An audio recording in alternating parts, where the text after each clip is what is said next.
no capítulo 13, Números, capítulo 13. Nós vamos começar no versículo 1.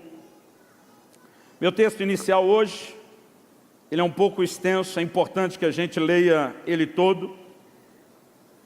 E o tema da minha mensagem hoje é gigantes dos quais não me falaram.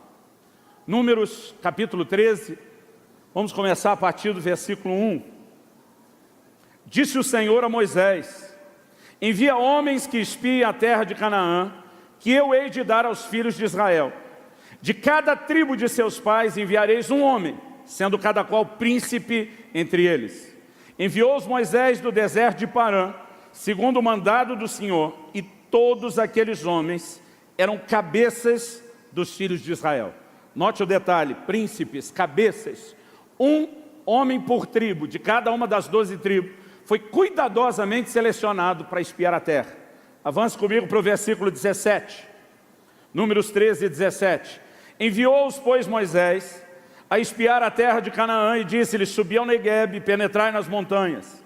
Vede a terra, que tal é, e o povo que nela habita, se é forte ou fraco, se poucos ou muitos. E qual é a terra em que habita, se boa ou má, e que tais são as cidades em que habita, se em arraiais, se em fortalezas. Também qual é a terra, se fértil ou estéril, se nela matas ou não. Detalhe para essa frase: tem de ânimo. Repita comigo: tem de ânimo.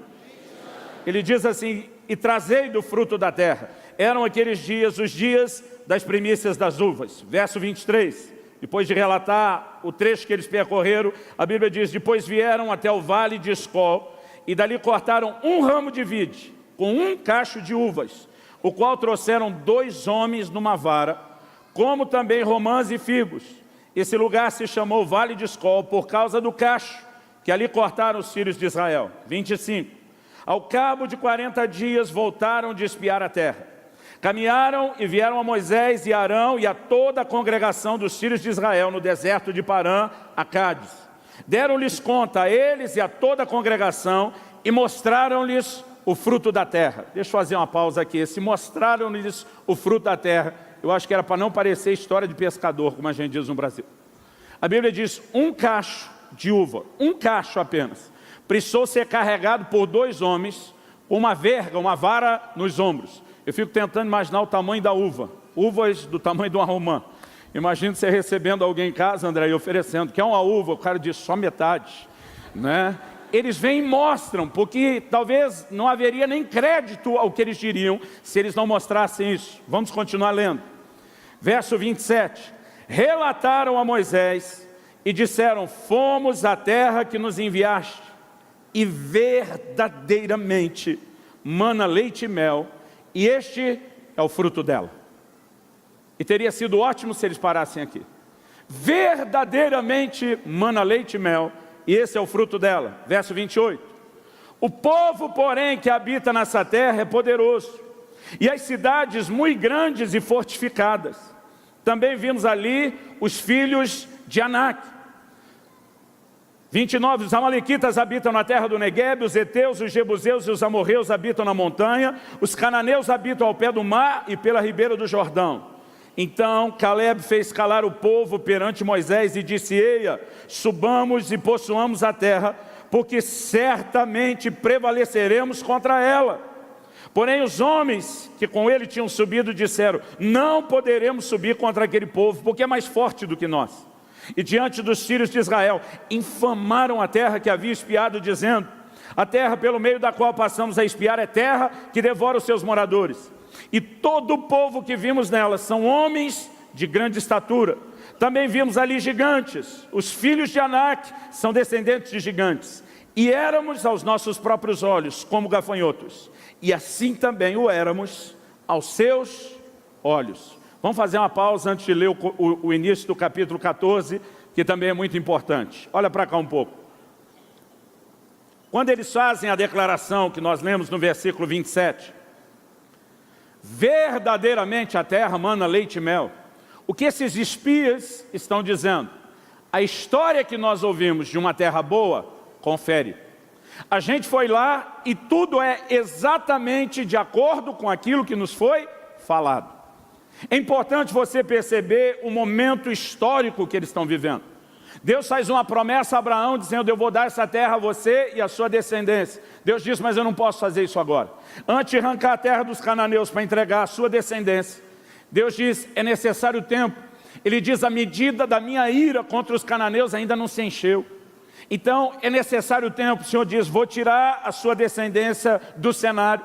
Vão se passar 400 anos com eles fora, sendo oprimidos como escravos. Depois eu vou julgar a nação que os oprimiu, eles saem com riqueza. E nesse momento, só depois que a medida da ira tiver enchido, e eles tiverem desprezado toda a longanimidade, toda a misericórdia que eu ofereci, é que eu vou julgá-los. Então vou trazer a sua descendência, não apenas para dar uma terra, eu vou usá-los como instrumento de juízo sobre os que não me ouviram, e então vou entregar a terra como recompensa a eles. Então, geração após geração se fala dessa terra, a ponto de alguns momentos a gente já nem usar mais o termo Canaã e dizer a terra prometida, porque era a terra da promessa, a terra da qual tanto se falou. E a referência não era só: olha gente, nós vamos ter o próprio chão, nós vamos ter o lugar que nos pertence. Mas a referência era: a terra é boa, ela mana leite e mel. Então são gerações transferindo e comunicando a promessa, alimentando uma esperança no coração do povo. Agora Deus se manifesta com poder, tira eles da nação do Egito, eles percorrem o deserto, chegam no limiar da terra. Você consegue imaginar a expectativa? Nós não apenas deixamos ser escravos, mas agora é hora de entrar na promessa, é hora de entrar naquilo que Deus tem para nós. Talvez o coração do povo tivesse excitado, empolgado, talvez eles esperaram com grande ansiedade os espias, e os espias voltam dizendo: gente, a terra é tudo que falaram. No entanto, existe uma coisa que ninguém falou, e esse é o único fator surpresa. Enquanto eles estão falando da terra, a empolgação é dizer: verdadeiramente mana leite e mel, é tudo que disseram. Agora entra um porém, o povo que nela habita, e aqui foi o choque, são gigantes. E não apenas são gigantes, habitam em fortalezas. E não apenas habitam em fortalezas, mas em fortalezas nos altos montes. E basicamente a conclusão que eles chegam ao tocar no assunto dos gigantes é: a terra é boa, mas não é para o nosso bico, nós não vamos dar conta de possuir. Isso gera uma crise tão intensa. Olha o início do capítulo 14 comigo, verso 1 até o 5. Levantou-se, pois, toda a congregação e gritou em voz alta, e o povo chorou aquela noite. Todos os filhos de Israel murmuraram contra Moisés, não alguns, não a maioria. Todos os filhos de Israel murmuraram contra Moisés e contra Arão. E toda a congregação lhes disse: tomara tivéssemos morrido na terra do Egito, ou mesmo nesse deserto. Porque nos traz o Senhor essa terra para cairmos a espada e para que nossas mulheres e nossas crianças sejam por presa? Não nos seria melhor voltarmos para o Egito? E diziam uns aos outros: levantemos um capitão e voltemos para o Egito. O texto diz: então Moisés e Arão caíram sobre o seu rosto perante a congregação dos filhos de Israel. Nesse momento está instalada a maior, até então na história deles, crise que a nação já passou. O povo se rebela e diz: nós não queremos mais saber de terra nenhuma, o sonho acabou, vamos embora, vamos voltar para o Egito. Aliás, era melhor ter morrido lá, era melhor ter morrido no deserto, qualquer coisa era melhor do que enfrentar esses gigantes. Por que tamanho desespero? Porque eles estão lidando agora com um fator surpresa. Os gigantes eram o fator surpresa. Razão de eu colocar como tema nessa mensagem: gigante dos quais não me falaram. Eu quero que a gente faça algumas indagações, especulações aqui juntos. Se Abraão já havia morado na terra, Isaac, Jacó, eles já conheciam os habitantes da terra. A presença dos gigantes, histórica e biblicamente, está comprovada de muito tempo antes. Não sei se tinham tantos, não sei se aumentaram de tamanho enquanto eles estão no Egito, mas aquilo não era para ter sido surpresa ou segredo. A razão pela qual isso não está mais sendo comunicado de geração em geração, ou é porque no início aquilo era algo tão óbvio para quem morou lá, que talvez não precisasse mais ser falado. Ou de repente, ao longo das gerações, esse comunicado se perdeu. Qualquer tentativa nossa de deduzir porque eles não falaram geração após geração dos gigantes, seria só especulação, nós não vamos chegar a lugar nenhum. No entanto, a pergunta a ser feita é: por que Deus não falou a respeito dos gigantes? Será que Deus queria esconder deles a realidade? Será que Deus não queria ser honesto a respeito de dificuldades que surgiriam? De forma alguma, porque esse também não é o perfil de Deus. Aliás, lá na primeira conversa que eu citei de Deus com Abraão, Deus disse: sua descendência vai para uma terra distante, eles vão ser escravizados, vai passar 400 anos antes que... Deus sempre tratou de questões de problema com honestidade. Nós podemos falar o mesmo a respeito de Jesus. Jesus fala: gente, a porta e o caminho são estreitos, a porta larga e o caminho largo vão dar em outro destino. Vocês precisam entender que caminhar comigo não é tão simples como vocês acharam, vai requerer de vocês um pouquinho mais. Jesus chega ao ponto de dizer em Lucas 14, você vai construir uma torre, tem que calcular primeiro quanto custa antes, para ver se dá conta de ir até o fim, porque se achar que não dá conta é melhor não começar. Do que Jesus estava falando? De construção, de edificação no nível natural? Não. Ele está dizendo: você quer ser meu discípulo? Senta e calcula quanto custa, qual é o nível de renúncia, o que é que te espera, porque se você achar que não dá conta, nem entra, nem começa. Então o perfil em Deus, querido, nunca é de alguém que não é honesto sobre dificuldades. No entanto, o que nós precisamos perceber na linguagem de Deus é que, embora Ele seja honesto sobre dificuldades, Deus nunca vai dar moral demais para os problemas e para as situações difíceis. Deus nunca vai exaltar uma circunstância ruim que eu e você podemos enfrentar, mais do que Ele exaltaria a promessa, o nosso destino, o que de bom Ele vai fazer. Esse é o fator diferencial. Em João 16:33, Jesus, como parte da honestidade sobre o problema, diz: no mundo tereis aflições. Mas em vez de ficar valorizando as aflições, o que é que Jesus diz? Mas tem de bom ânimo, eu venci o mundo. Outro dia um irmão falou para mim: claro, ele era Jesus, como quem diz, isso era só para ele. Eu falei: ô bonitão, o mesmo apóstolo João que escreveu isso aqui, disse lá na epístola dele o seguinte: e todo aquele que é nascido de Deus vence o mundo, e essa é a vitória que vence o mundo, a nossa fé. Eu e você podemos andar em vitória da mesma forma. O que é que Jesus está dizendo? Jesus está dizendo: eu vou dar a vocês doses de realismo, só o suficiente, que não venham suprimir a sua esperança e nem roubar de você o seu ânimo. Quando Ele diz tem de bom ânimo, Ele está dizendo: não fica pensando nas dificuldades que vão surgir, não fica lamentando as aflições antes delas chegarem. O que você pode é ter bom ânimo, porque não importa se virão problemas, você pode atropelá-los, você pode vencê-los. Então o mais importante não é o que vai surgir no caminho, é onde eu vou levar você. Agora, quando você entende que isso é um perfil, e você pode ler a Bíblia de Gênesis, Apocalipse, isso é um padrão que você vai encontrar ao longo das Escrituras. Então tem algo aqui que eu e você precisamos aprender. Eu estava ministrando essa semana em outra cidade, em outro estado. Eu fiquei tão feliz de ver um filho de pastor tão empolgado com o ministério, com a igreja, com tudo aquilo. Eu sentei com ele e falei: cara, eu fico feliz, não é toda hora que a gente vê um filho de pastor tão apaixonado por Deus, pela obra, querendo ministério. E eu falei: eu preciso te fazer uma pergunta. Seus pais reclamavam do ministério na sua frente? Ele disse: nunca. Meus pais administravam o que tinha que ser resolvido. E para nós os filhos diziam: servir a Deus é uma honra, servir a Deus é um privilégio. Somente quando tínhamos a maturidade de nos envolver, eles nos chamaram, e aos poucos começaram a dar doses de realismo. Nós precisamos entender, querido, que isso tem o poder de fazer com alguém. Na verdade, é um texto que nos explica por que Deus não queria falar demais de problema. E eu quero que você vá comigo para o livro de Êxodo, no capítulo 13. E nós vamos ler os versículos 17 e 18. Êxodo 13, 17 e 18.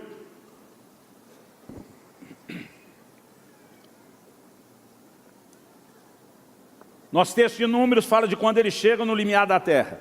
Esse texto é logo depois da primeira Páscoa, é logo depois da nação de Israel sair do Egito. O texto diz assim: tendo Faraó deixado ir o povo, Deus não o levou pelo caminho da terra dos filisteus, embora fosse o caminho mais curto, posto que mais perto. Pois disse: para que porventura o povo não se arrependa vendo a guerra e torne ao Egito. Porém Deus fez o povo rodear pelo caminho do deserto, perto do Mar Vermelho, e arregimentados subiram os filhos de Israel do Egito. A palavra de Deus explicitamente declara que no momento em que eles saem, Deus diz, tem um atalho por aqui, mas no atalho eles vão descobrir a guerra. E se eles verem a guerra, se depararem com a realidade dos problemas, antes de estarem devidamente alimentados com a inspiração da promessa, nós temos um problema. Esse problema se chama desânimo. Eles vão voltar atrás, eles vão voltar para o Egito. Irmão, o que aconteceu lá em Números 14, quando eles começam a chorar, dizendo, vamos embora para o Egito, era o tipo de atitude que Deus já havia previsto. No entanto, em algum momento eles teriam que ver os gigantes, em algum momento eles teriam que saber da notícia. A única coisa que Deus está administrando é que primeiro saibam como é a terra, para que entendam que não importa o tamanho do gigante que surja pela frente, vai valer a pena essa luta, vai valer a pena essa batalha. Mas Deus está dizendo, se falar disso antes, nós vamos fazer com que eles desanimem. Então nós começamos a perceber que isso é um padrão não só do que aconteceu lá no Velho Testamento. Dá uma olhadinha comigo em João, no capítulo 16, nos versículos 12 e 13. Jesus falando com os seus discípulos, ele diz assim, tenho ainda muito que vos dizer, mas vós não o podeis suportar agora. Quando vier, porém, o Espírito da verdade, ele vos guiará toda a verdade, porque não falará por si mesmo, mas dirá tudo o que tiver ouvido, e vos anunciará as coisas que hão de vir. Jesus está falando com os dois, diz, galera, tem coisa que ainda vai acontecer, que não dá para eu falar agora. Estou sendo honesto que tem coisas que não dá para conversar. Estou sendo honesto que vai ter uma hora certa de vocês descobrirem. Por hora quero que vocês entendam minha honestidade, mas quero que vocês entendam também a importância de não se anteciparem a todo tipo de informação. Ele está dizendo, eu estou gerenciando. Qual informação pode ser liberada agora? Qual informação pode ser liberada depois? Essa só vem depois, porque agora vocês não dão conta. Depois vocês vão estar preparados. Então você vai olhando ao longo das Escrituras, você vê que Deus agiu assim com todo mundo. O que é que Deus fica falando com José? Eu vou te levantar para governar. Seus irmãos vão se curvar diante de você. Irmão, Deus nunca falou para ele, mas eles vão te vender como escravo. Você da escravidão vai para a cadeia. Você vai passar o sufoco. Porque esse tipo de coisa que ele não precisa se adiantar. O que primeiro precisa se alimentar é a inspiração da promessa. Para que aquilo entre, para que aquilo encha o nosso coração. Algumas coisas podem se descobrir depois. Sabe o que eu acho interessante? Você consegue imaginar quando Moisés vai falar com o faraó? Depois de tudo aquilo que Deus falou em Êxodo 3 e 4, o Senhor aparece para ele na sarça, fala com ele de forma clara, dá um monte de sinais. Irmão, eu fico imaginando se Deus mandasse eu, no lugar de Moisés, falar com o faraó. Eu acho que eu já ia ficar jogando a vara no meio do caminho, vendo ela transformar em serpente, só para ver a parada acontecer.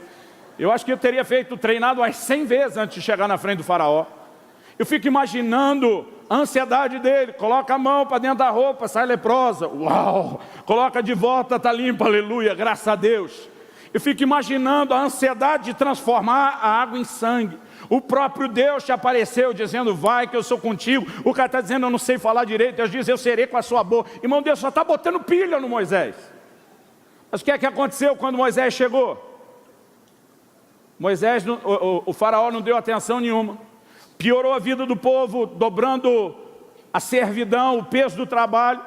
A turma de tanto sofrer, oprime os líderes vão para cima de Moisés e diz, o que é que você fez, seu louco? Você veio piorar a nossa vida e agora está pior do que estava antes.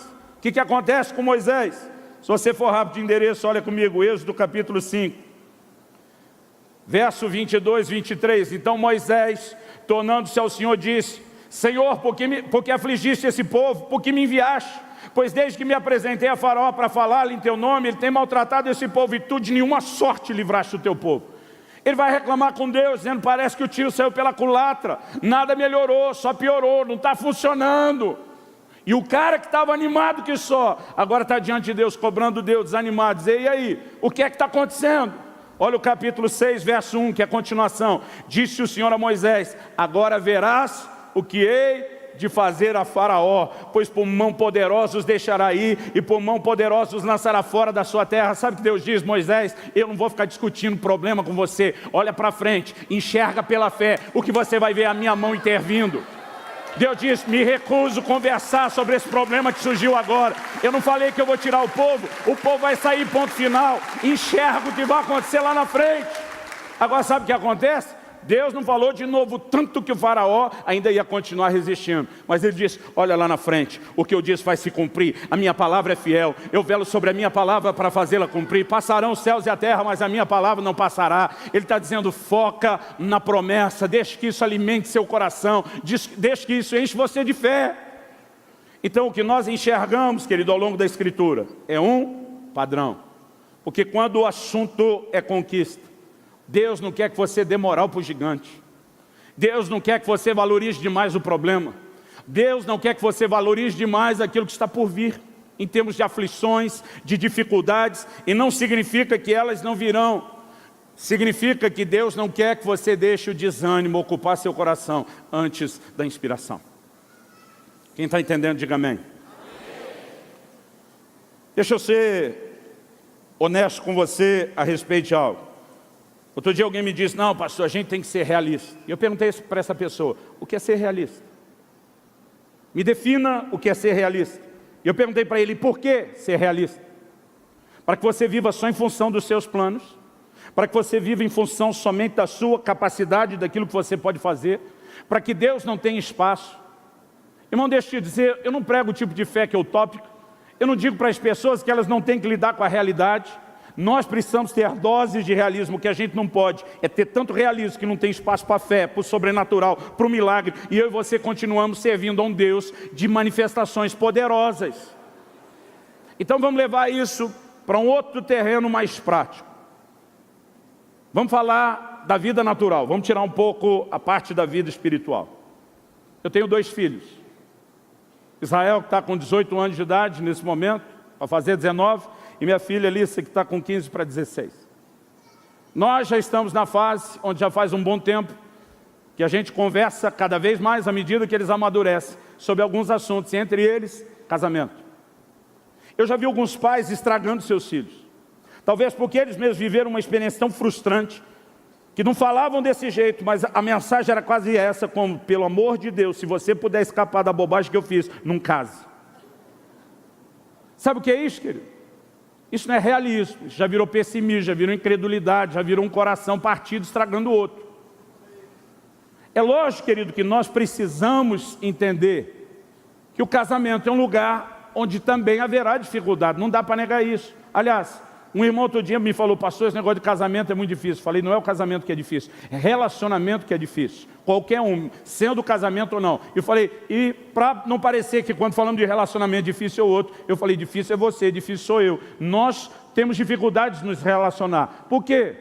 Nós somos gente diferente dos outros. A Bíblia diz no livro de Provérbios que assim como ferro com ferro se afia, assim o homem ao seu amigo. Uma coisa boa que me aconteceu, André, quando solteiro, eu dividi o apartamento com outro pastor que também era solteiro, por um tempo nós moramos juntos. E quase tudo aquilo que as pessoas levam o choque quando casam do que é morar com outra pessoa, eu que já tinha vivido isso numa dose menor com os meus irmãos, mas estava acostumado de uma vida inteira, descobri isso agora, porque eu e ele, pastor Luiz lá de Vinhedo, nós éramos completamente diferentes um do outro. Não é que um era organizado, o outro desorganizado. Tinha 2 cômodos da casa que ele era organizado e outros 2 que eu era o desorganizado. E invertia. Naquele que ele era organizado, eu era desorganizado. Naquele que eu era, ele é que não era. A gente tinha atrito toda hora. A gente morava na mesma casa, trabalhava na mesma igreja, mas cada um ia com o seu carro. Em vez de um pegar carona com o outro. Porque a gente discutia até do caminho que o outro fazia quando estava dirigindo. A gente olha hoje para trás e diz, cara, aquilo preparou a gente para descobrir que o convívio é diferente. Agora, existem 2 formas de você olhar isso. Ferro com ferro se afiando, você pode ver só a perspectiva ruim, atrito, faísca saindo. Ou você pode entender porque o ferro precisa ser afiado. Porque um machado e uma foice precisam ser afiados, para que ele se torne melhor, para que ele se torne mais eficaz. Lutero, o grande Lutero, que lutou, levantou contra o celibato, veio falando da bênção do casamento, ele fez a seguinte afirmação, 1 ano de casamento me santificou mais do que 10 de monastério. Sabe, querido, você pode olhar para essas diferenças e dizer é ruim, ou você pode ver até a perspectiva boa da diferença. Isso vai exigir que eu cresça, isso vai exigir que eu amadureça, isso vai exigir que eu seja mais crente, que eu vá para a cruz, que eu dê o melhor de mim, e mais do que o melhor de mim, que não é suficiente, que eu deixe o melhor de Deus se manifestar através de mim. Então nós temos formas de lidar com isso. A vida inteira eu testemunhei para meus filhos, depois de Jesus, a melhor coisa que me aconteceu foi casar com a sua mãe. O casamento é bom, o casamento é algo maravilhoso. Eu incendiei o coração deles. Os dois cresceram dizendo, pai, nós queremos casar cedo. Nós queremos esse negócio. Agora que eles estão com a certa idade, eu falei, deixa eu soltar umas doses de realismo para vocês. Mas sabe, querido, as doses de realismo nunca podem suprimir a esperança. Quer a gente fale de questões naturais, quer a gente fale de questões espirituais. Quem está entendendo, diga amém. Abra sua Bíblia comigo, em 2 Coríntios, no capítulo 4, e no versículo 16. Estamos falando de não desanimar. 2 Coríntios, capítulo 4, versículo 16. E aqui o apóstolo Paulo,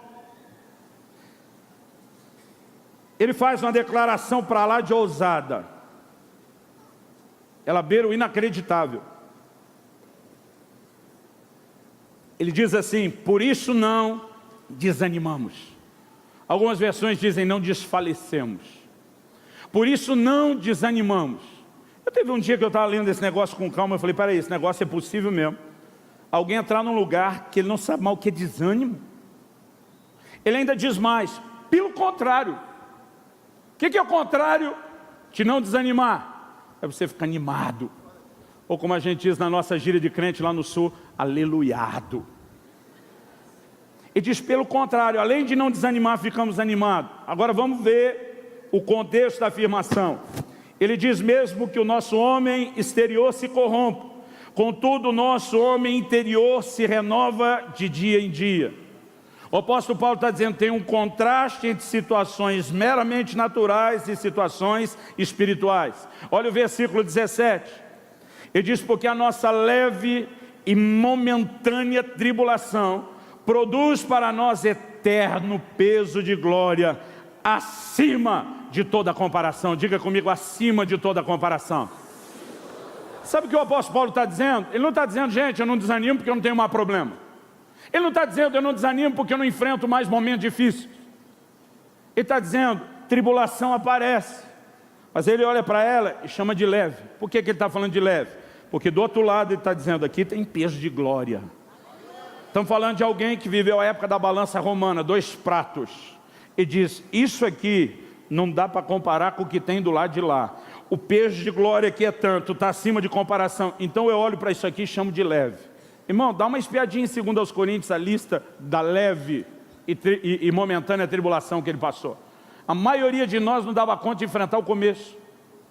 Mas em vez de ficar dando moral para aquilo, ele diz, não dá para comparar esse trem chamado tribulação, que além de ser leve é momentâneo, é passageiro, vai mudar. Ele diz agora, do lado de lá tem algo que é eterno, é absoluto, não muda, é muito maior, é muito melhor. Então, querido, deixa eu te dizer, eu não ensino aos meus filhos, voltando ao assunto do casamento, uma fantasia. Eu digo, ei, vai ter atrito, vai ter um desentendimento ou outro. Não estou falando de atrito só de brigas, querido, vão ter contrariedades, vão ter circunstâncias para serem administradas. Mas eu digo para eles, isso não pode se comparar com a alegria de andar no mandamento de Deus, de viver a plenitude do Senhor, de se doar um ao outro, de servir um ao outro. Não tem comparação. Isso aqui é tão maior, que dá para ignorar completamente aquilo do outro lado. E é exatamente isso que Paulo está falando, não só aqui. Em Romanos 8,18 ele diz, pois tenho para mim que as aflições desse tempo presente não podem se comparar com a glória que em nós será manifesta. Ele está dizendo, meu amigo, o que te aguarda do outro lado vai valer qualquer encrenca, qualquer tribulação, qualquer dificuldade, qualquer coisa que você tenha que lutar. Em outras palavras, dá moral para gigante nenhum que vem aparecer no caminho. O que tem do lado de lá atrás desse gigante esperando é algo tão precioso, é algo tão valioso, é algo tão maravilhoso que não vale a pena ficar falando de gigante. Não dá para comparar uma coisa com a outra. Mas vamos chegar no verso 18. Não atentando nós nas coisas que se veem, mas nas que se não veem. Porque as que se veem são temporais, são momentâneas, mas as que se não veem são eternas. A circunstância aqui, ela é passageira. Você pode hoje estar enfermo e amanhã está testemunhando como você experimentou uma cura e uma intervenção de Deus. Você pode hoje estar mais quebrado que arroz de terceira, naquela condição de tão falido que se chamar a mulher de meu bem, o banco confisca, feio na fita, mas amanhã você pode estar testemunhando como Deus virou a sua mesa, mudou a sua sorte e trouxe um grande milagre, uma grande intervenção. Ou você pode estar num momento familiar difícil, seja a relação conjugal, seja o relacionamento entre pais e filhos. Daqui a um tempo você pode estar testemunhando para outros pais que Deus é o Deus que converte o coração dos pais aos filhos, dos filhos aos pais, porque as circunstâncias mudam. Mas vamos botar um pouco de realismo aqui também. Hoje você pode estar bem financeiramente e amanhã você pode estar enfrentando a dificuldade, porque as circunstâncias não mudam só de pior para melhor. Às vezes elas mudam de melhor para pior, para voltar a mudar de pior para melhor depois. As circunstâncias são transitórias. Mas ele está dizendo aquelas coisas que não se veem. O que são as coisas que não se veem? Ele está falando das realidades espirituais. Ele está falando de promessas que Deus tem feito a nosso respeito. Ele diz, essas coisas não mudam. Então quando ele diz no início, não atentando nós, interessante que essa palavra, traduzida aqui como atentar, do original grego escopeu, ela significa não apenas olhar e observar ou contemplar, mas também fala de marcar, fala de fixar os olhos ou a atenção em alguém ou algo específico. Sabe o que ele está dizendo? Eu não vou fixar os olhos no lugar errado. No início desse ano, primeiro domingo do ano, dia 1º de janeiro, eu preguei uma palavra que eu entendi da parte de Deus ser profética para o nosso povo. Chamei ela de perseguidores de alvos. Quando Paulo fala, esquecemos das coisas para trás, ficam prossigo, aquela palavra prossigo é corro atrás com o fim de alcançar. Quando ele diz isso, ele está falando da necessidade de você perseguir alvos. Fala para alguém ao seu lado, fala, você tem que ser um perseguidor de alvos. Mas a gente não tem que só determinar o alvo a ser alcançado como uma promessa. A gente tem que se definir a respeito de onde nós vamos colocar os olhos e onde nós não vamos. O nosso problema é que muitas vezes nós permitimos que esses gigantes que aparecem no meio do caminho tragam desânimo para nós. Eu nem sabia que ia pregar com companhia hoje.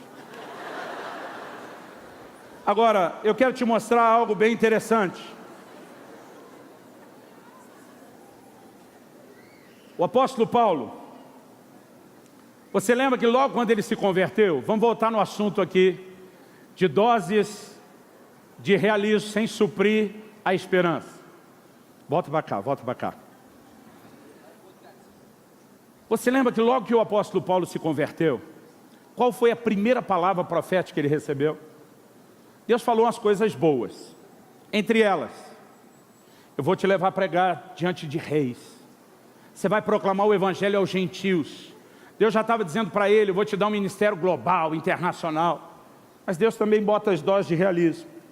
Ele diz, mas eu também te mostrarei o quanto importa padecer pelo meu nome. Deus diz, eu quero te mostrar um pouquinho do que vem, virão dificuldades. Agora, Jesus explorou isso? Jesus valorizou isso? Jesus deu detalhes do que seria isso? Não. No entanto, mais tarde, quando o apóstolo Paulo já tem um outro nível de maturidade, ele diz em Atos 20, 23, ele diz agora, o Espírito Santo me assegura que de cidade em cidade, não só uma vez ou outra, não só num lugar ou outro, mas de cidade em cidade, por onde eu vou andando e viajando, o que me esperam são cadeias, são tribulações. Deus já estava sendo honesto antes, mas poupando de detalhes. Agora existe um Paulo maduro, existe um Paulo que sabe onde colocar os olhos, e ele diz, já que isso não te distrai mais, vamos conversar um pouquinho mais a respeito desses gigantes. Você vai olhando para a palavra de Deus e você tem, ao longo de toda a Escritura, um perfil. Como eu e você deveríamos agir? Vamos voltar lá em Números, no capítulo 14. A gente leu do versículo 1 até o versículo 5, que fala do desânimo do povo, fala de como eles choraram, mas nós precisamos olhar o que a palavra de Deus fala sobre a conduta de Josué e Caleb. Quando eu chegar no céu, eu tenho que dar um abraço nesses dois e dizer, vocês me inspiraram. Números capítulo 14, versículos 6 até o 9, do 6 ao 9. O texto diz assim, Josué, filho de Num, E Calebe, filho de Jefoné, dentre os que espiaram a terra, ou seja, eram 2 dos 12 espias, rasgaram as suas vestes e falaram a toda a congregação dos filhos de Israel, dizendo: a terra pelo meio da qual passamos a espiar é terra muitíssimo boa. Não é só boa, ela é muitíssimo boa. Se o Senhor se agradar de nós, então nos fará entrar nessa terra e nos dará terra que mana leite e mel. Eles estão lembrando o povo: gente, vocês estão olhando para o gigante, lembra da terra, a terra é boa, a terra é muitíssimo boa, ela mana leite e mel. E lembra mais, nós temos promessa de Deus, nós temos favor do Senhor para entrar nela, não é uma disputa natural. Agora, depois deles alimentar o ânimo do povo, eles dizem o seguinte, versículo 9: então somente não sejais rebeldes contra o Senhor, e não temais o povo dessa terra, porquanto como pão os podemos devorar, retirou-se deles o seu amparo, o Senhor é conosco, não os temais. Sabe o que eles estão dizendo? Quem tinha que estar com medo eram os gigantes, não a gente. O Senhor está do nosso lado, eram eles que tinham que ter assustado. Eles estão dizendo: tem gigante, e daí? Nós vamos comê-los como pão, nós vamos atropelar esses caras, nós vamos passar por cima deles. Eles estão dizendo ao povo: não olhe para os gigantes, enxergue além deles, enxergue por trás deles, não fique olhando para aquilo que se vê no natural, olha o que não se vê, olha aquilo que você só enxerga com olhos de fé, olha o cumprimento e a materialização da promessa de Deus. Irmão, deixa eu te dizer, na sua caminhada, seja no seu casamento, se você é solteiro, na vida ministerial, em qualquer lugar, surgirão esses gigantes dos quais não te falaram. Você vai vivenciar coisas das quais você não foi advertido, ou talvez foi parcialmente advertido, sem ter muitos detalhes. Surpresas surgirão, assim como para eles os gigantes foram uma grande surpresa negativa, vão surgir surpresas na minha e na sua vida. Gigantes dos quais nós não ouvimos falar vão surgir, e quando eles surgir, você olha na cara dele e diz: levanta, miserável, para cair, porque eu vou te atropelar. Eu não sou alguém que se deixa intimidar por gigante, eu sou alguém norteado por promessa, eu ando por fé. A Bíblia diz: nós teríamos aflições, mas não é motivo para perder o ânimo, não é motivo para deixar de acreditar que nós podemos vencer. Eu e você podemos viver o melhor de Deus. Por favor, diga amém. E se nós aprendemos a ter a conduta correta, querido, isso vai fazer toda a diferença na nossa vida. Eu não quero gastar muito mais tempo, eu quero terminar falando de algo. Quando meu filho Israel nasceu, nós passamos por uma situação muito difícil. Foi um parto complicadíssimo. Na verdade, o relato dos médicos é que o fato dele estar vivo é um milagre. Alguns dias antes do parto, eu estava orando. O Espírito Santo falou comigo: ora, jejua, porque você vai enfrentar uma grande batalha por ocasião do parto. Eu passei vários dias jejuando até ter um testemunho de vitória. Mas, irmão, não tinha noção do que seria a grande batalha. Deus me disse: ei, a vida do seu filho está por um fio. Deus me disse: ei, só um milagre para mantê-lo dessa forma. Ele apenas me disse: vem algo difícil pela frente. Prepara, entra no lugar de vencer e não se deixar intimidar por aquilo. Na hora que a situação aconteceu, obviamente, irmão, a minha atitude interior era dizer: por que ninguém me falou disso? Eu não podia dizer que Deus não falou, mas ao mesmo tempo que Ele falou, Ele não falou muito bem. Assim como não falou com José. Sabe por quê, querido? As doses do que Deus quer trazer são só o suficientes para não gerar o desânimo, mas nos manter prontos, sem perder de vista o que vem depois. Nós precisamos entender a maneira como Deus quer gerenciar isso e cooperarmos com Ele. Deus sabe que eu e você temos uma inclinação ao desânimo. Deus já sabia, se eles viram o caminho da guerra, eles voltam para o Egito antes. E tem coisas que talvez Ele não vai te falar para que você não desanime, não pelo menos antes de ter a visão de um cacho de uva na sua frente, dizendo: a terra é boa, é isso aqui. E quando o coração estiver cheio da esperança, cheio de fé, da convicção, da inspiração do que Deus tem, Ele diz: agora é o seguinte, você tem que entender que para comer essa fruta, para comer essas uvas, vocês vão ter que se empenhar. Mas quando nós entendemos isso, Paulo está dizendo: se você ficar olhando para o natural, você vai desanimar. Irmão, todo mundo agora, até os crentes, só fala de crise. A gente tem que ter dose de realismo, sim, sem suprimir a esperança. Circunstâncias vêm e vão. Elas passam, elas chegam, elas passam, elas mudam. Mas, querido, eu e você temos promessas de Deus na nossa vida que não serão limitadas pela forma como foi administrada a economia da nossa nação. E nós precisamos continuar crendo, nós precisamos continuar sonhando. Eu quero te dizer, esse ano de 2017, irmão, talvez tenha mais surpresas negativas. Seja a estrutura econômica, seja a questão do governo, talvez outros gigantes ainda vão aparecer, talvez circunstâncias envolvendo você vão surgir que você não estava esperando, e quando o gigante levantar, você fala para ele: eu vou para cima de você, miserável, eu vou te atropelar, eu vou te derrubar, você não vai me impedir de viver o plano e a promessa de Deus para a minha vida.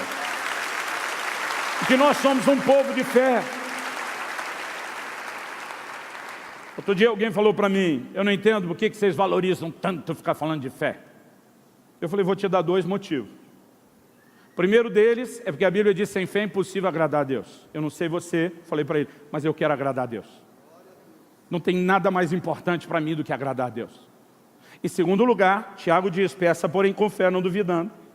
Porque o que duvida não pensa que receberá do Senhor coisa alguma. Falei: sem fé você também não recebe coisa nenhuma do que Deus tem. Além de desagradá-lo, você fica aquém da promessa. Eu falei: você precisa de algo mais para entender fé? Eu e você fomos chamados para ser um povo de fé. A Bíblia diz: o justo viverá da sua fé.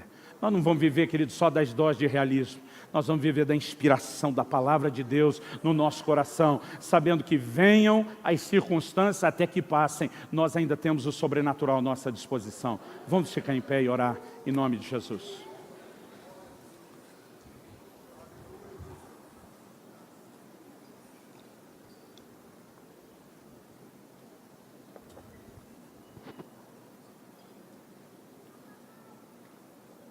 A palavra de Deus fala sobre Abraão. Em Romanos 4 diz que ele levou em conta o seu corpo adormecido. Levou em conta a idade de Sara. Nós não temos alguém que não está trabalhando com dose de realismo. No entanto, a Bíblia diz que ele não enfraqueceu na fé. Ele não vacilou por incredulidade. A Bíblia diz que ele se fortaleceu dando glória a Deus. Ele está dizendo: eu tenho um problema, eu tenho uma limitação. Entre eu e o cumprimento que Deus falou para mim, apareceu um gigante. Mas em vez de ficar dando moral para esse gigante, eu vou glorificar o Deus de promessa. A Bíblia diz que ele não duvidou, não vacilou por incredulidade, mas creu que aquele que prometeu era poderoso para cumprir o que havia prometido. Você pega Josué e Caleb, os únicos 2 daquela geração inteira que entraram na terra, e compara eles com o resto do povo. O que distingue eles? Todo mundo tinha o mesmo Deus. Todo mundo tinha as mesmas promessas da mesma terra. Todo mundo tinha diante de si o mesmo problema, os mesmos gigantes. Mas do lado de cá 2 disseram: mas nós não damos moral para gigantes. A gente enxerga o que Deus vai fazer. E essa atitude de fé fez toda a diferença na vida deles e fará na sua. Nós não vamos desanimar, porque nós não vamos ficar olhando só as circunstâncias. Nessa noite, o Espírito Santo, que é chamado na Bíblia de o Espírito da fé, ele não vai trazer apenas uma dose de ânimo. Eu não vim apenas animar você. Eu creio que a palavra de Deus vai inspirar fé no seu coração. Eu creio que você vai receber uma descarga sobrenatural de fé.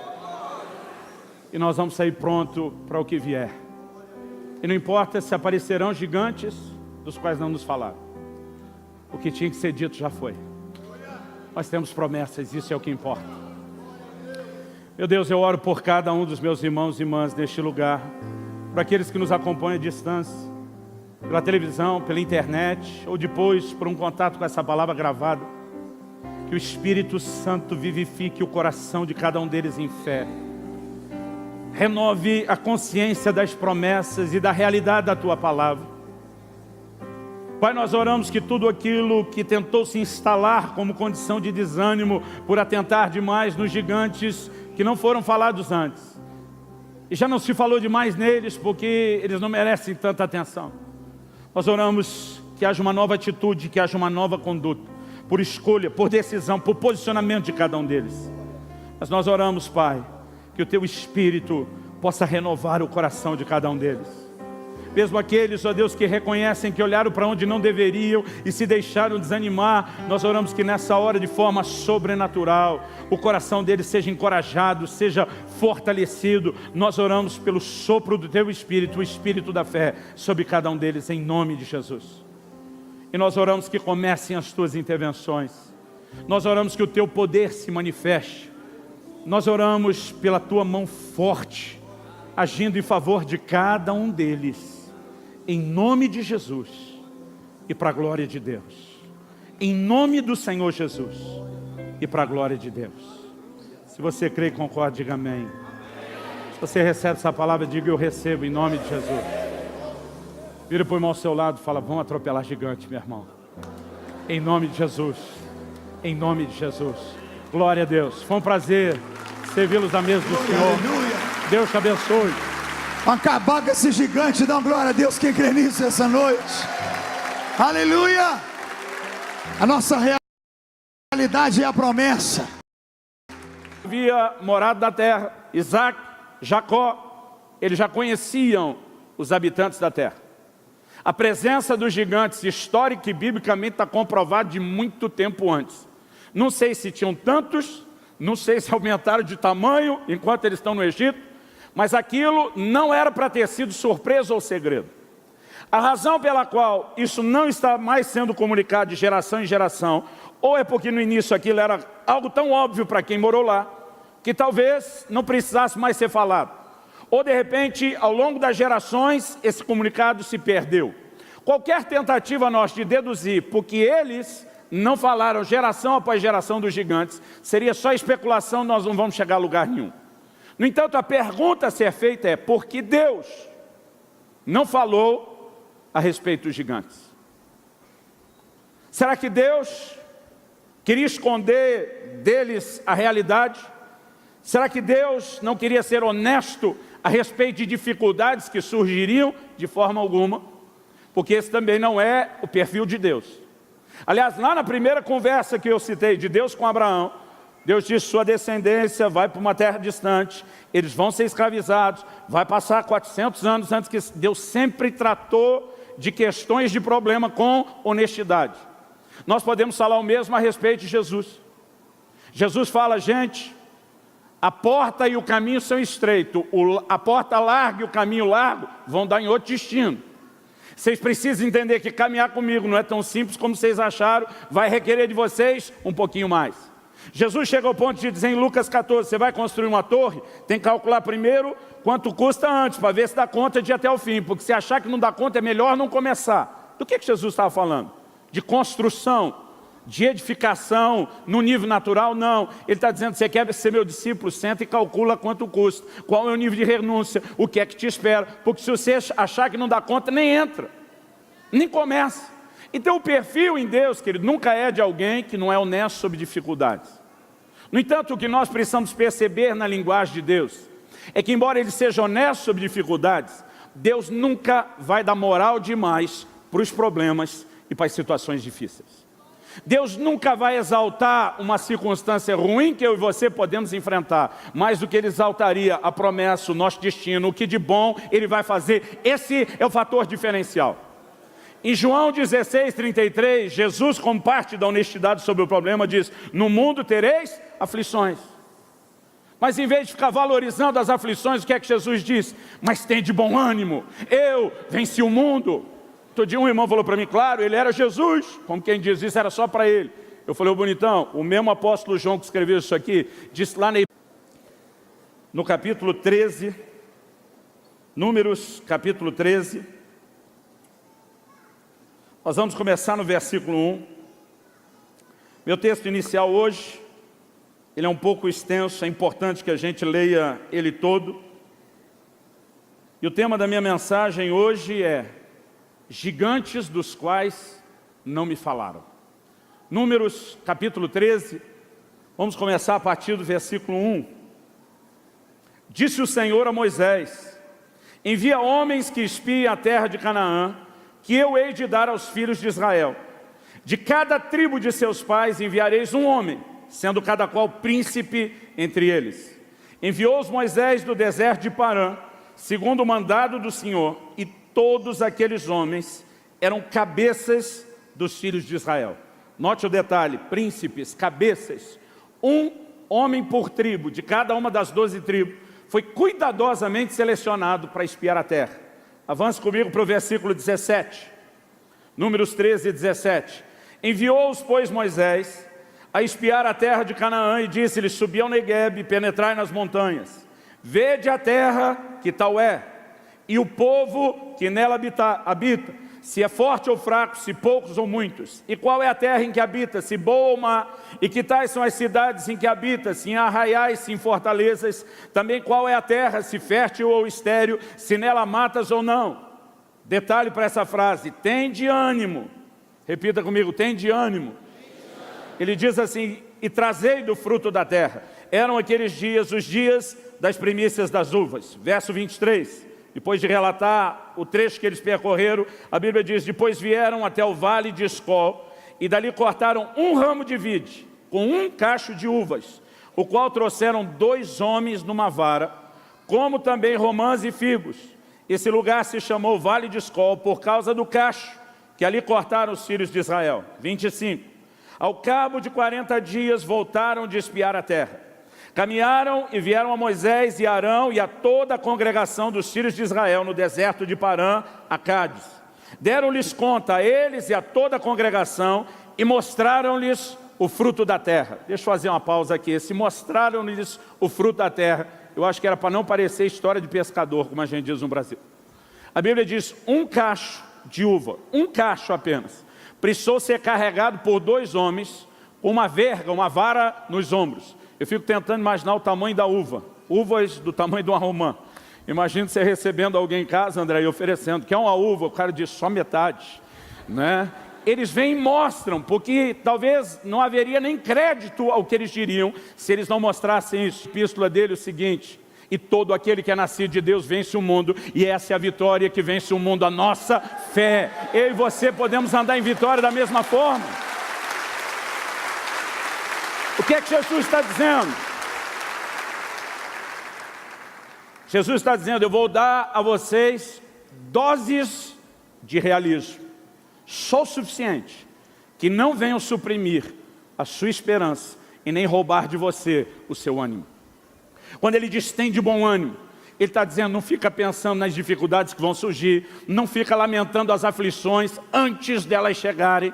O que você pode é ter bom ânimo, porque não importa se virão problemas, você pode atropelá-los, você pode vencê-los. Então o mais importante não é o que vai surgir no caminho, é onde eu vou levar você. Agora, quando você entende que isso é um perfil, e você pode ler a Bíblia de Gênesis, Apocalipse, isso é um padrão que você vai encontrar ao longo das Escrituras. Então tem algo aqui que eu e você precisamos aprender. Eu estava ministrando essa semana em outra cidade, em outro estado. Eu fiquei tão feliz de ver um filho de pastor tão empolgado com o ministério, com a igreja, com tudo aquilo. Eu sentei com ele e falei: cara, eu fico feliz, não é toda hora que a gente vê um filho de pastor tão apaixonado por Deus, pela obra, querendo ministério.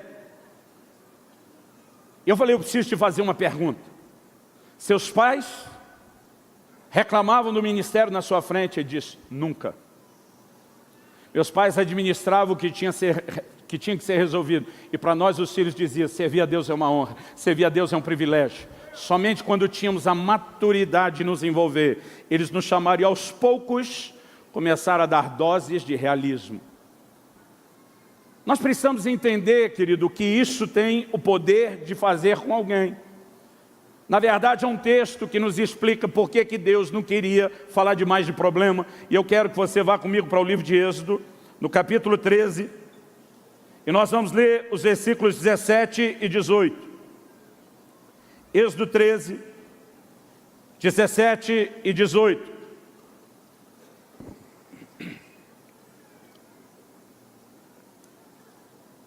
Nosso texto de Números fala de quando eles chegam no limiar da terra. Esse texto é logo depois da primeira Páscoa, é logo depois da nação de Israel sair do Egito. O texto diz assim: tendo Faraó deixado ir o povo, Deus não o levou pelo caminho da terra dos filisteus, embora fosse o caminho mais curto, posto que mais perto.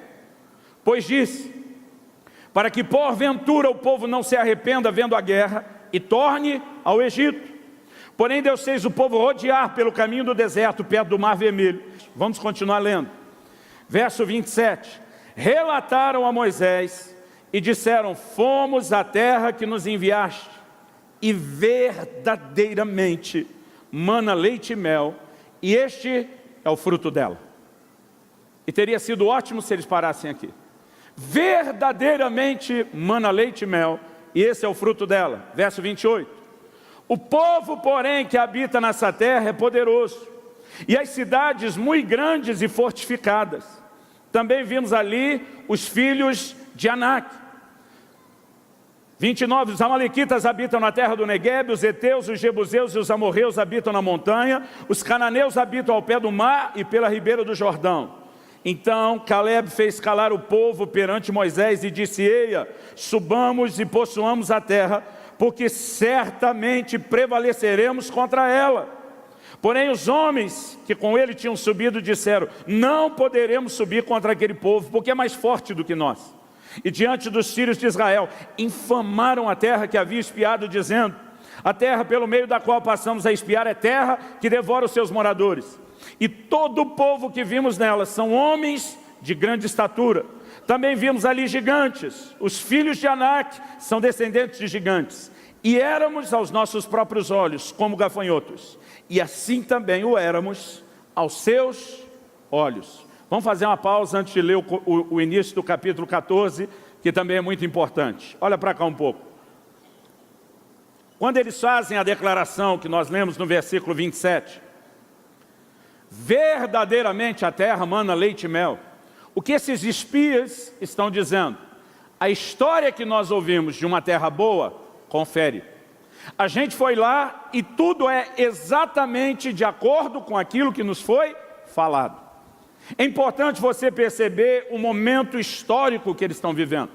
Deus faz uma promessa a Abraão dizendo: eu vou dar essa terra a você e a sua descendência. Deus diz: mas eu não posso fazer isso agora. Antes de arrancar a terra dos cananeus para entregar a sua descendência, Deus diz: é necessário tempo.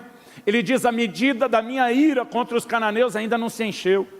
Então é necessário tempo. O Senhor diz: vou tirar a sua descendência do cenário. Vão se passar 400 anos com eles fora, sendo oprimidos como escravos. Depois eu vou julgar a nação que os oprimiu, eles saem com riqueza. E nesse momento, só depois que a medida da ira tiver enchido, e eles tiverem desprezado toda a longanimidade, toda a misericórdia que eu ofereci, é que eu vou julgá-los. Então vou trazer a sua descendência, não apenas para dar uma terra, eu vou usá-los como instrumento de juízo sobre os que não me ouviram, e então vou entregar a terra como recompensa a eles. Então geração após geração se fala dessa terra, a ponto de alguns momentos a gente já nem usar mais o termo Canaã e dizer a terra prometida, porque era a terra da promessa, a terra da qual tanto se falou. E a referência não era só: olha gente, nós vamos ter o próprio chão, nós vamos ter o lugar que nos pertence. Mas a referência era: a terra é boa, ela mana leite e mel. Então são gerações transferindo e comunicando a promessa, alimentando uma esperança no coração do povo. Agora Deus se manifesta com poder, tira eles da nação do Egito, eles percorrem o deserto, chegam no limiar da terra. Você consegue imaginar a expectativa? Nós não apenas deixamos ser escravos, mas agora é hora de entrar na promessa, é hora de entrar naquilo que Deus tem para nós. Talvez o coração do povo tivesse excitado, empolgado, talvez eles esperaram com grande ansiedade os espias, e os espias voltam dizendo: gente, a terra é tudo que falaram. No entanto, existe uma coisa que ninguém falou, e esse é o único fator surpresa. Enquanto eles estão falando da terra, a empolgação é dizer: verdadeiramente mana leite e mel, é tudo que disseram. Agora entra um porém, o povo que nela habita, e aqui foi o choque, são gigantes. E não apenas são gigantes, habitam em fortalezas. E não apenas habitam em fortalezas, mas em fortalezas nos altos montes. E basicamente a conclusão que eles chegam ao tocar no assunto dos gigantes é: a terra é boa, mas não é para o nosso bico, nós não vamos dar conta de possuir. Isso gera uma crise tão intensa. Olha o início do capítulo 14 comigo, verso 1 até o 5. Levantou-se, pois, toda a congregação e gritou em voz alta, e o povo chorou aquela noite. Todos os filhos de Israel murmuraram contra Moisés, não alguns, não a maioria. todos os filhos de Israel murmuraram contra Moisés e contra Arão. E toda a congregação lhes disse: tomara tivéssemos morrido na terra do Egito ou mesmo nesse deserto. Porque nos traz o Senhor essa terra para cairmos a espada e para que nossas mulheres e nossas crianças sejam por presa? Não nos seria melhor voltarmos para o Egito? E diziam uns aos outros: levantemos um capitão e voltemos para o Egito. O texto diz: então Moisés e Arão caíram sobre o seu rosto perante a congregação dos filhos de Israel. Nesse momento está instalada a maior, até então na história deles, crise que a nação já passou. O povo se rebela e diz: nós não queremos mais saber de terra nenhuma, o sonho acabou, vamos embora, vamos voltar para o Egito. Aliás, era melhor ter morrido lá, era melhor ter morrido no deserto, qualquer coisa era melhor do que enfrentar esses gigantes. Por que tamanho desespero? Porque eles estão lidando agora com um fator surpresa. Os gigantes eram o fator surpresa. Razão de eu colocar como tema nessa mensagem: gigante dos quais não me falaram. Eu quero que a gente faça algumas indagações, especulações aqui juntos. Se Abraão já